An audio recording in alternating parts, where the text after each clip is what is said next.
Jake Retzlaff is the starting quarterback for the Cougars. He led them to an 11-2 record last year. Also, much has been made about the fact that he's Jewish. He's not a member of the Church of Jesus Christ of Latter-day Saints.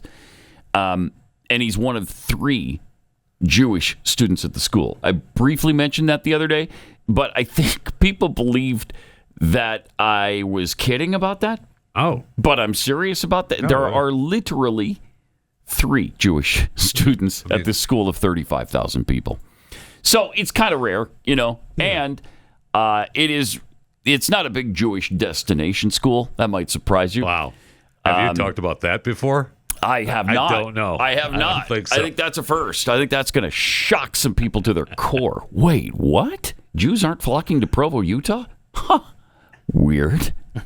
Anyway, he's also happens to be the only Jewish quarterback in all of college football. Okay. So there's that. So there's a lot of interest in him, but the situation he's in is this. He's been accused of raping a young woman about a year and a half ago after they had to get together with friends and teammates in his, I guess, at his place. So she filed a civil suit last week claiming sexual assault. It's not a criminal. It's not a criminal case. No. Provo police actually said that there was no evidence with which to charge him. So, do I believe this happened? I don't have any idea. Yeah. I certainly don't want to believe that he's capable of such a heinous crime.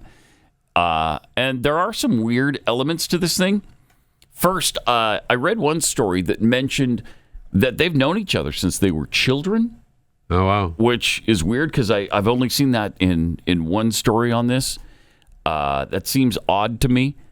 Second, when she reported the incident to police, she wouldn't name him or even describe him to police. Is she 2 of 3 Jewish people on the campus? No, I don't believe she is. Oh, okay. No, I don't even think she's a student at BYU. Okay. They keep calling her a Salt Lake County resident, so she's not a student. Yeah. But I guess you could commute every day, but I don't think she is a student. She did report the incident basically right away, but didn't name him, so they had nothing to go on. I think there's, she did go to the hospital and get one of those rape kits. Oh, wow. So you would think. I mean, she followed through with what we would expect that someone needs to do. Yep. Yeah. Okay.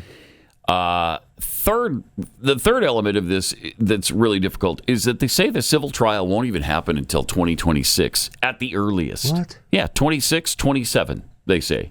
Long after the upcoming season is played out. Turned around over this thing. Yes. So do I think he should or will play this year? With that question, you run into the added problem for Jake of the honor code. Because even if the encounter between them was consensual, then that would still warrant a suspension from the team and probably the school for the honor code violation. How long does that last? It depends. Sometimes it could be a game. It could be the whole season. You could be kicked out of school permanently. I think back to the run that the basketball team had in 2011 with Jimmer Fredette. Right before the NCAA tournament started, and I think they were a 3 seed in that tournament. The second best player on the team after Jimmer, Brandon Davies, was found to have slept with somebody, and he was just kicked off the team. He was suspended, and that was it. And so they went through the tournament run without him. He was able to. They let him come back the next year. Whether they like it or not, the rules are rules. Yep. You know the rules going in. And they usually stick to them. So because of all that, I think it's highly unlikely that he'll ever play at BYU again. The only path forward for him at BYU, I think, is if it turns out they didn't have sex at all. Right. And which he could say, right? He could say that. Do we have that reported? I mean, is Coach Mwani Hani... Kalani Sitake.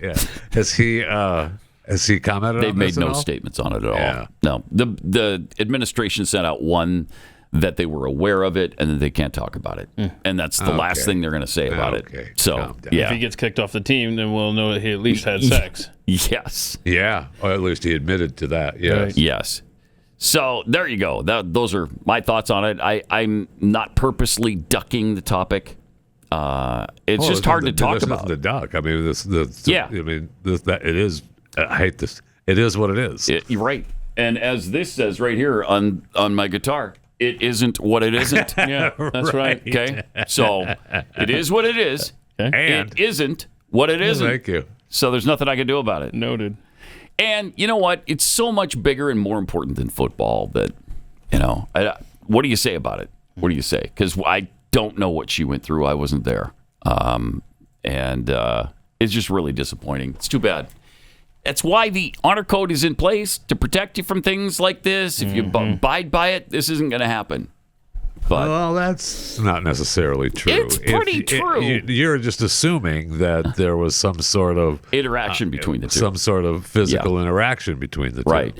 But if you're never, if you don't dismiss all the rest of your friends, say, get out, we're going to go into my bedroom, and that never happens in the first place, you're not going to face this. True. Right?